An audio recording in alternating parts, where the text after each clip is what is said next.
The Maureen was a herbivorous race, sharing many of the characteristics of a Terran sheep, their wool being a prized commodity on a galactic stage. It was said that if a Maureen had felt safe and at ease while growing out their coat, the fabric would then be imbued with these feelings, imparting them on those who touched it. With an entire race capable of growing this luxury item, it didn't take long for merchants and diplomats to travel to the Maureen homeworld in hopes of securing contracts with civilian members of their population. But this ambitious action was often only thought of by predatory races, leading to many diplomatic issues, lowering the overall quality of the product produced on a planetary scale from either the stress of carnivores roaming the streets, many of which were not above threats and coercion to get what they wanted, which was why no one dared say a word in the cramped subway in fear of incurring the wrath of the looming creature standing with its eyes closed in the midst, an expression of bliss on its face. The space was crowded, and many woolly Maureen stood pressed against the human.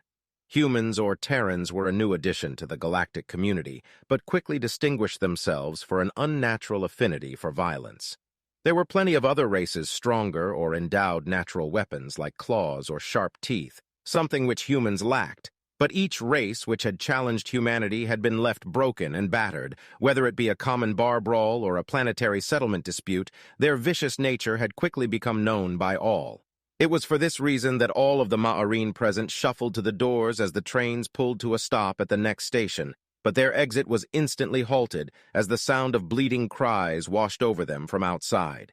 A Noken, a reptilian race, stood over a fallen Maureen mother and her child, its voice box chastising the Maureen for not looking where she walked, its body language threatening, leaving no doubt it had intentionally bumped into the mother. It began speaking of its own injury and distress from physical impact before demanding the mother's wool as compensation, flashing its rows of sharp teeth for good measure. It was at this point that the Maureen, looking on frozen in fear, were carefully but forcibly moved out of the way as the human charged forward, grabbing the Noken by the neck, slamming it into the wall of the underground station using its momentum. The Noken gasped in pain and clawed at the hand holding its throat, drawing red blood as it cut the skin, but the human simply squeezed, and the Noken instinctual stopped and looked up wide-eyed in fear. "You leave this planet tonight!" the human demanded with a growl and fire in its eyes before releasing the grip it had on the Noken, causing it to fall to the floor.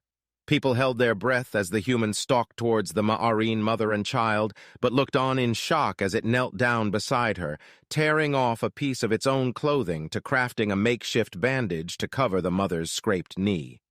"Are you all right, ma'am?" the human asked in a surprisingly soft tone. The mother speechlessly nodded yes and tried to stand, but winced as she tried to place her weight on her leg. The human didn't hesitate as it scooped her up into its arms and carried her to a nearby bench. "Where are you going?" the human inquired.